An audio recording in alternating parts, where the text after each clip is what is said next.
नमस्कार। Stock market के charts तो देखे ही होंगे। वो हरी हरी लाल लाल लाइनें, वो सब क्या होता है? आज हम उन्हीं के पीछे की कहानी को समझने वाले हैं, जो कि फाइनेंशियल मार्केट्स की कह सकते हैं ABC है। कहते हैं कि बाजार की अपनी एक जुबान होती है। वो बोलता है पर शब्दों में नहीं। उसकी भाषा है चार्ट्स और ये कैंडलस्टिक्स। जरा सोचकर देखिए, ये जो हरी और लाल आकृतियां हैं ना, ये असल में हमसे बात कर रही हैं, एक कहानी सुना रही हैं। पर सबसे बड़ा सवाल तो यही है कि ये आखिर कह क्या रही हैं। चलिए आज इसी रहस्य से पर्दा उठाते हैं और इस भाषा को डीकोड करते हैं। तो शुरू करते हैं। देखिए, चार्ट तो कई तरह के होते हैं, लेकिन जो भी प्रोफेशनल्स हैं, जो एक्सपर्ट्स हैं, वो लगभग हमेशा सिर्फ एक ही चीज़ इस्तेमाल करते हैं। और इसकी एक बहुत बहुत सॉलिड वजह है।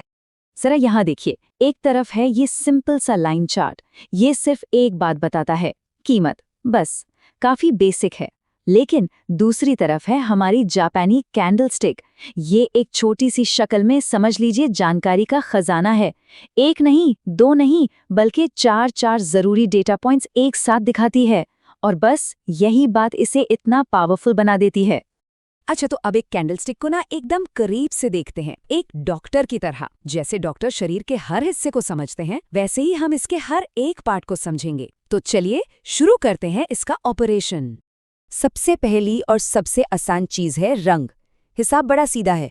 अगर कैंडल हरी है मतलब कीमत ऊपर गई, क्लोजिंग प्राइस ओपनिंग प्राइस से ज्यादा था।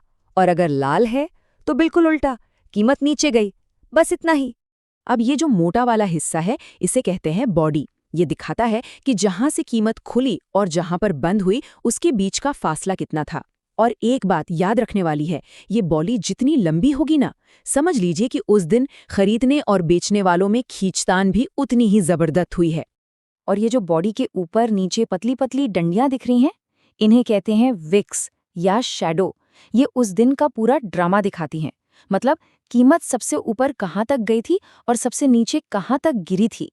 पूरे दिन का एक्शन इन्हीं विक्स में कैद हो जाता है। तो चलिए अब इन सारे हिस्सों को एक साथ जोड़ते हैं और देखते हैं कि ये मिलकर कहानी कैसे सुनाते हैं। इसके लिए हम एक कंपनी का उदाहरण लेते हैं, मान लीजिए ग्रीक कंपनी, और देखते हैं कि इसके शेयर के एक दिन की कहानी कैंडलस्टिक पर कैसी दिखती है। तो कहानी कुछ यूं है। सुबह बाजार खुला और ग्रीक कंपनी का शेयर था 10 रुपये पर। फिर दिन में कोई खराब खबर आई और शेयर धड़ाम से गिरकर 7 रुपये पर आ गया। लेकिन फिर कहानी में ट्विस्ट आता है। खरीदार आते हैं और कीमत को खींचकर सीधा 15 रुपये के टॉप पर ले जाते हैं। और आखिर में जब बाजार बंद होता है तो शेयर 13 रुपये पर सेटल हो जाता है। क्या एक्शन से भरा दिन था? तो उस पूरे दिन के एक्शन को, उस उतार चढ़ाव को हम इन 4 जादुई नंबरों में समेट सकते हैं। ओपन हुआ 10 रुपये पर, हाई गया 15 रुपये तक, लो था 7 रुपये का और क्लोज हुआ 13 रुपये पर। बस यही 4 नंबर उस दिन की पूरी कहानी है और यही मिलकर उस दिन की कैंडलस्टिक को बनाते हैं। और अब देखिए मजा, क्योंकि हमारा क्लोजिंग प्राइस यानी 13 रुपये ओपनिंग प्राइस यानी 10 रुपये से ज्यादा है, तो बताइए हमारी कैंडल का रंग क्या होगा? बिल्कुल सही, हरा। है ना कमाल? कितना आसान और कितना पावरफुल। चलिए, तो हमने अभी तक जो कुछ भी समझा है उसे 4 सबसे जरूरी बातों में फटाफट समेट लेते हैं। ये 4 बातें ही हर कैंडल की कहानी की चाबी हैं। तो सबसे जरूरी बात जो हमेशा याद रखनी है वो ये है कि हर एक कैंडल, चाहे वो हरी हो या लाल, छोटी हो या बड़ी, वो हमेशा हमें ये 4 बातें बताएगी। कहाँ से शुरू हुआ यानी ओपनिंग प्राइस, सबसे ऊपर कहाँ तक गया यानी हाई, सबसे नीचे कहाँ तक गिरा यानी लो, और आखिर में बंद कहाँ हुआ यानी क्लोजिंग प्राइस। बस यही 4 सुराग हैं जो बाजार को समझने में मदद करते हैं। अगर एक अकेली कैंडल हमें एक पूरे दिन की कहानी इतनी खूबसूरती से बता सकती है, तो जरा सोचिए, जब ऐसी 100 कैंडल्स एक साथ मिल जाएं, तो वो बाजार के कितने बड़े बड़े राज खोल सकती हैं। ये ज्ञान चार्ट्स की एक पूरी नई दुनिया का दरवाजा खोलता है। ट्रेडिंग को अक्सर लोग सिर्फ नंबर्स का खेल समझते हैं, है ना? लेकिन असल में ये इंसानी मनोविज्ञान को समझने का खेल है।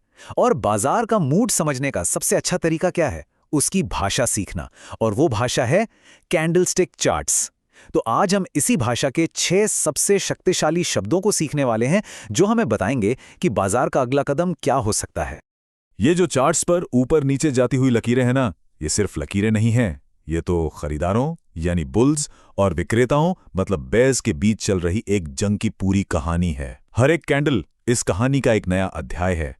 अगर हम इन कहानियों को पढ़ना सीख गए तो समझिए बाजार की नब्ज पकड़ ली। तो चलिए इस कहानी का पहला पन्ना पलटते हैं। तो सवाल उठता है कि ये कैंडलस्टिक पैटर्न आखिर हैं क्या? आसान भाषा में सोचें तो ये एक पल का स्नैपशॉट है। ये हमें दिखाते हैं कि एक तय समय में खरीदारों और विक्रेताओं में से कौन जीत रहा है।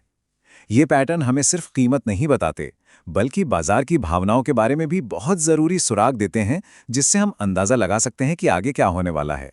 अच्छा, इन पैटर्न्स की दुनिया में गोता लगाने से पहले एक बहुत ज़रूरी बात, ये सारी जानकारी सिर्फ सीखने और सिखाने के मकसद से है। स्टॉक मार्केट में निवेश करने में जोखिम होता है, इसलिए कोई भी फैसला लेने से पहले हमेशा अपनी रिसर्च करें। और हाँ, कभी भी उधार के पैसों से ट्रेड ना करें, ये बहुत बहुत ज़रूरी है। तो चलिए शुरू करते हैं हमारी पहली जोड़ी से। नाम है हैमर और हैंगिंग मैन। अब सबसे मजेदार बात पता है क्या है? ये दोनों दिखने में बिल्कुल एक जैसे हैं, लेकिन इनके मतलब में जमीन आसमान का फर्क है। ऐसा क्यों? क्योंकि ट्रेडिंग में एक पैटर्न का मतलब इस बात पर निर्भर करता है कि वो कहानी में कहाँ आता है। मतलब कॉन्टेक्स्ट ही सब कुछ है। तो पहले हैमर को समझते हैं। जैसा इसका नाम है वैसा ही इसका आकार है, एक हथौड़े जैसा। मानो ये बाजार में एक बॉटम ठोक रहा हो। जब ये एक लगातार गिरावट यानी डाउन ट्रेंड के बाद बनता है तो ये एक बहुत मजबूत बुलिश सिग्नल हो सकता है। ये मैं बताता है कि विक्रेताओं ने कीमत को नीचे धकेलने की जी जान से कोशिश की, लेकिन आखिर में खरीदार मजबूती से वापस आए और कीमत को ऊपर ले गए। लेकिन रुकिए, हर हथौड़े जैसी दिखने वाली कैंडल एक हैमर नहीं होती। इसकी पहचान के लिए 4 बातें पूरी होनी जरूरी हैं। पहली, स्टॉक पहले से ही गिरावट में होना चाहिए। दूसरी, इसकी जो निचली पतली डंडी है जिसे विक कहते हैं, वो कैंडल की मोटी बॉडी से कम दोगुनी लंबी हो। तीसरी, ऊपर की तरफ कोई विक ना हो या बहुत ही छोटी हो। और सबसे जरूरी चौथी शर्त, कन्फर्मेशन। इसके बाद वाली कैंडल को हैमर के सबसे ऊंचे पॉइंट से भी ऊपर बंद होना चाहिए। जब ये चारों शर्तें पूरी होती हैं तभी ये पैटर्न पूरा माना जाता है। अब मिलते हैं हैमर के जुड़वा भाई हैंगिंग मैन से। शक्ल बिल्कुल वही पर इरादे एकदम उल्टे। ये तब दिखाई देता है जब बाजार ऊपर जा रहा हो, मतलब एक अप ट्रेंड में हो, और ये एक बियरिश संकेत होता है, मतलब मंदी का संकेत। इसका नाम ही थोड़ा डरावना है और ये यही बताता है कि तेजी का दौर शायद अब खतरे में है। हैंगिंग मैन की पुष्टि के लिए भी वही 4 शर्तें हैं, बस थोड़ा सा फेरबदल है। पहली, स्टॉक की कीमत लगातार बढ़ रही हो। दूसरी और तीसरी शर्त हैमर जैसी ही हैं, लंबी निचली विक और छोटी या गायब ऊपरी विक। लेकिन चौथी और सबसे महत्वपूर्ण शर्त ठीक उल्टी है। अगली कैंडल को हैंगिंग मैन के सबसे निचले पॉइंट से भी नीचे बंद होना चाहिए। यही असली कन्फर्मेशन है कि बाजार का रुख अब बदल सकता है। तो देखा आपने, एक ही शक्ल लेकिन 2 बिल्कुल अलग अलग कहानियां। हैमर गिरावट के बाद आकर कहता है, लगता है अब खरीदने का समय आ गया है। वहीं हैंगिंग मैन बढ़त के बाद आकर चेतावनी देता है, शायद अब बेचने का समय आ गया है। ये इस बात का सबसे बड़ा सबूत है कि ट्रेडिंग में एक पैटर्न का असली मतलब उसके पिछले ट्रेंड से ही तय होता है। ठीक है, तो हमने सीधे हथौड़े की कहानी तो समझ ली है। अब देखते हैं कि जब यही पैटर्न उल्टा हो जाए तो क्या होता है। हमारी अगली जोड़ी है इन्वर्टेड हैमर और शूटिंग स्टार। और यहां भी नियम वही है, आकार एक जैसा लेकिन कहानी और मतलब बिल्कुल अलग। ये है इन्वर्टेड हैमर यानी उल्टा हथौड़ा। नाम भले ही उल्टा हो पर इसका काम सीधा है। ये भी एक डाउन ट्रेंड के बाद ही आता है और तेजी का संकेत देता है। ये दिखाता है कि खरीदारों ने कीमत को ऊपर ले जाने की कोशिश तो की, लेकिन विक्रेता उसे वापस नीचे ले आए। हालांकि खरीदने की ये कोशिश ही अपने आप में एक संकेत है कि बाजार का मूड अब बदल सकता है। इसे पहचानने के भी वही 4 कदम हैं। पहला, एक डाउन ट्रेंड का होना जरूरी है। यहां मुख्य अंतर आता है दूसरे नियम में। इसकी ऊपरी विक लंबी होनी चाहिए, बॉडी से कम 2 गुनी, और निचली विक छोटी या गायब हो। और हां, कन्फर्मेशन के लिए अगली कैंडल को इसके हाई के ऊपर बंद होना ही चाहिए, बिना उसके ये अधूरा है। और अब है इन्वर्टेड हैमर का बेयरिश साथी शूटिंग स्टार, जैसे कोई टूटता हुआ तारा हो। ये एक अपट्रेंड के बाद दिखाई देता है और संकेत देता है कि कीमत शायद अब नीचे की ओर गिरने वाली है। शूटिंग स्टार की कहानी भी वैसी ही है, बस इसका संदर्भ अपट्रेंड का है। एक बढ़त के बाद आपको लंबी ऊपरी विक वाली कैंडल दिखेगी जिसकी निचली विक छोटी सी हो। लेकिन ये पैटर्न तभी कंफर्म होता है जब अगली कैंडल इस टूटते तारे के निचले सिरे से भी नीचे जाकर बंद हो। वही असली संकेत है कि अब गिरावट आ सकती है। तो एक बार फिर हम वही देख रहे हैं, पैटर्न और कॉन्टेक्स्ट की ताकत। दोनों का आकार उल्टा हथौड़ा जैसा है, लेकिन एक गिरावट के बाद आकर खरीदने का सिग्नल देता है और दूसरा बढ़त के बाद आकर बेचने की चेतावनी। ये सब पिछले ट्रेंड का ही खेल है। हमारी आखिरी जोड़ी थोड़ी अलग है। ये एक कैंडल नहीं बल्कि 2 कैंडल से मिलकर बनता है। इन्हें आप पावर प्लेस की तरह सोच सकते हैं, जहां एक पक्ष दूसरे पर पूरी तरह से हावी हो जाता है, एक तरफा मुकाबला। ये है बुलिश इनगल्फिंग। सोचिए, बाजार गिर रहा है, एक छोटी सी लाल कैंडल बनती है जो विक्रेताओं की आखिरी कमजोर कोशिश दिखाती है, लेकिन तभी अगली ही कैंडल इतनी बड़ी और हरी बनती है कि वो पिछली लाल कैंडल को पूरी तरह से निगल जाती है। ये बाजार में एक पावर शिफ्ट का बहुत ही साफ संकेत है। खरीदारों ने पूरी तरह से कब्जा कर लिया है। और इसका ठीक उल्टा है बेयरिश इनगल्फिंग। बाजार ऊपर जा रहा है, एक छोटी हरी कैंडल बनती है जो खरीदारों का आत्मविश्वास दिखाती है, पर अगली ही कैंडल एक विशाल लाल कैंडल के रूप में आती है जो पिछली हरी कैंडल को पूरी तरह ढक लेती है, उसे निगल जाती है। यह एक साफ संकेत है कि विक्रेताओं ने बाजार पर अपना शिकंजा कस लिया है और पार्टी अब खत्म हो सकती है।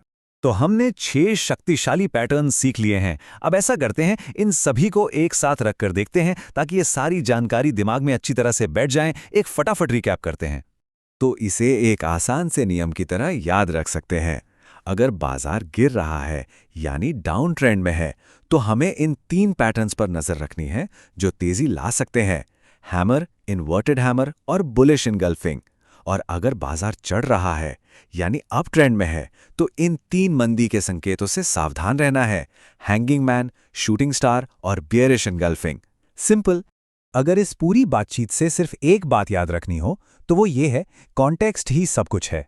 एक पैटर्न का अकेले में कोई मतलब नहीं है जब तक हम ये नहीं देखते कि वो किस ट्रेंड के बाद आ रहा है। और हमेशा हमेशा अगली कैंडल से पुष्टि का इंतजार करें। बिना कंफर्मेशन के ट्रेड करना अंधेरे में तीर चलाने जैसा है।